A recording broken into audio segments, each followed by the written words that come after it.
people, how you all doing today? My name is Temi and you are watching The Whole Beats. I am super excited that you are here.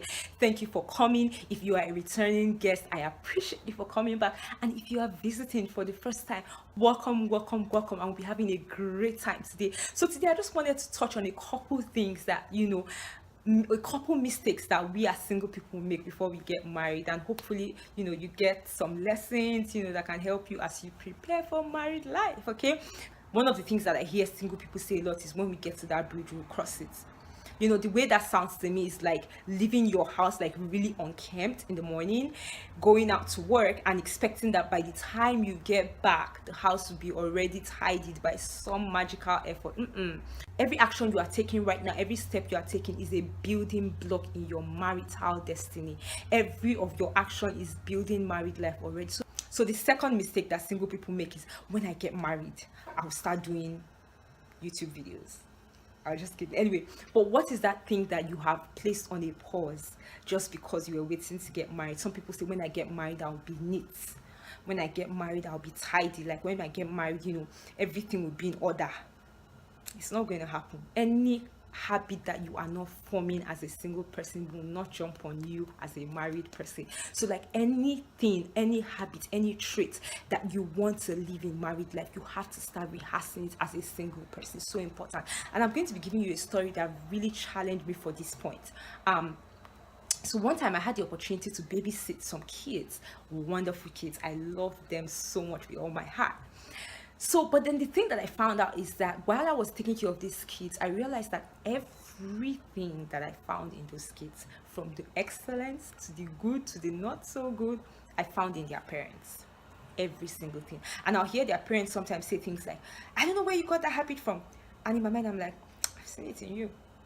And honestly, that really challenged me. And I was like, God, please, anything in my life that I don't want to see in my kids, help me to deliberately, cultivate it out of my life as a single person. So important. So like anything that you think that would debar your married life from being the way that you envisioned it to be, it's your responsibility to start to take it out. And another mistake that single people make is they live in a state of self-denial, and I'll explain that. So you hear single people say things like, can never be me, never. I can never talk to my husband like that.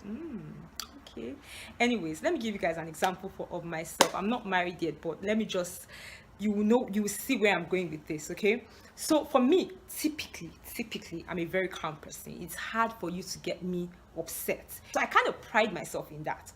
And so when I see married people say stuff like, oh, she did that to me, or he did that to me, I'm like, how can? I can't, like that can't happen to me. Like, no.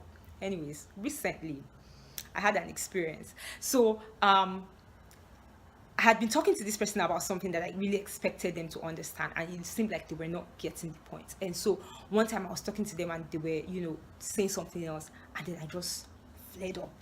I just blew, and I was just like, I mean, I didn't insult them, but my voice was just, out of proportion. I was just, hey. And then afterwards, and the way the person was looking at me, obviously I knew the person didn't expect that. Afterwards I went back to my room and I was like, was that just me there? And I was asking God for mercy. I was like, God, please help me.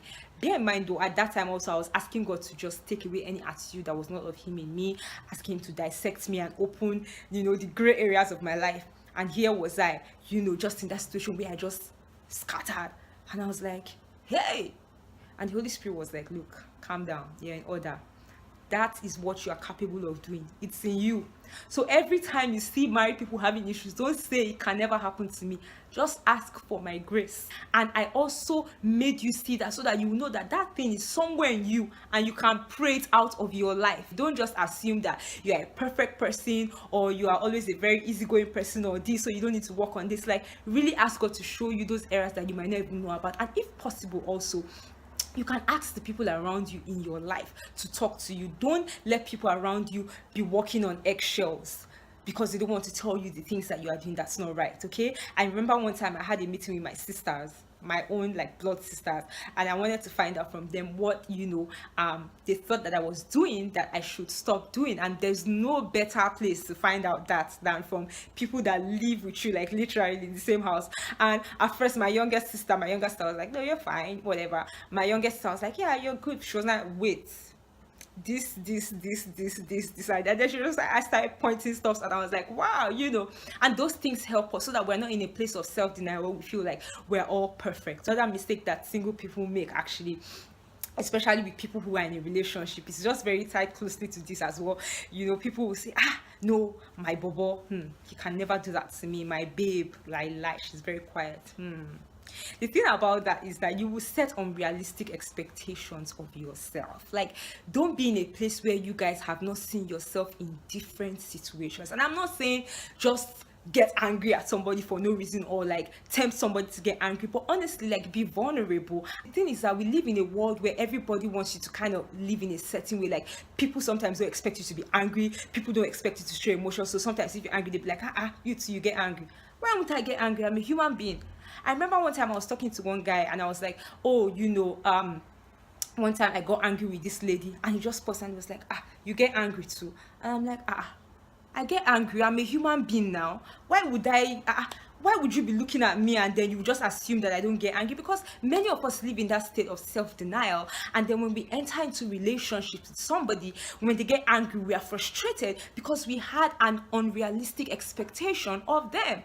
So when you get into a relationship, be yourself. And I'm not saying scatter, like like just, you know, baboom yourself and be shouting on everybody, be rude. I'm saying that's who I am. No, the point here is, don't be afraid to allow what you are to show, and be open to correction. So like, if you know that part of you shows, the person that you're in a relationship, you can know that sometimes Temi gets angry, but Temi can also admit to the fact that she's working on it. And if she gets angry, you realize that she's human, and me too, I am not perfect. Another mistake that a lot of us as single people make is that we have a different lifestyle when we are on our own, other than when we are with this person that we're interested in. And sometimes they're actually like very flimsy things, you know. But the truth is that all those lifestyle that you have as a single person that you are not showing to this guy now, it might come as a shock to that person in marriage.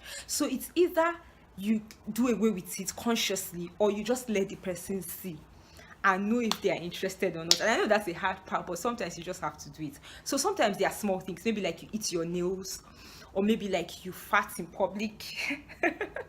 So let me give you an example of myself, and the Holy Spirit had to deal with me on this, and that's why I brought it up. So typically when I'm outside, I eat in a very comport manner. Can never catch me eating anyhow outside. Like, I'm a very touche girl outside, but catch me inside.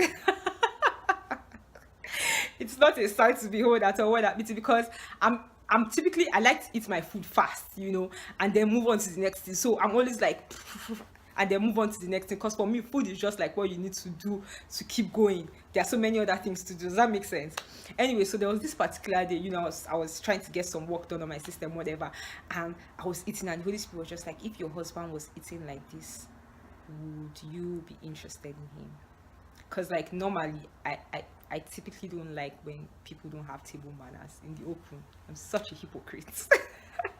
Anyways, and then the Holy Spirit was like, if your husband was eating like this, would you be interested in him? And I was like, no, not really. And he was like, but you are eating, but that's how you are eating. And I was like, but I won't eat in front of him like that. And the Holy Spirit was like, yes, you will, because he's going to be your husband, right? You will. And I was like, okay,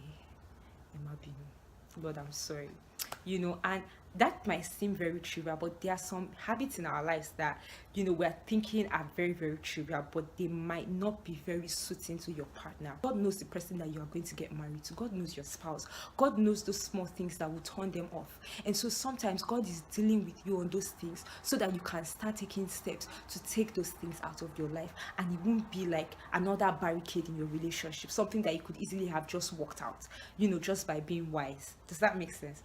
All right, that's it for today. I hope you guys had fun. Before I go, this is very important. This is a book that I read, Fighting Together. It's by Cornelius and Heather Lindsay. I hope you guys can see it. It's by Cornelius and Heather Lindsay. It's a powerful book. I've never read a book as practical as this. And let me tell you, when I talk about practical, you guys know me that I don't like too much stories. I like practicality. Like, this book is a very, very practical book. They gave us like different issues that they have, as you know, they had as married couples when they were first young and all of that. And you won't believe how they've evolved to who they are today. It's such a it's a powerful book, and I recommend it for every single. I recommend it for any single that's trying to get married, or in the process of going into a relationship. All right, I will see you guys soon, and thank you so much for coming on the Whole Beats channel again. I love you guys, and I hope that you have more beautiful relationships. Bye for now.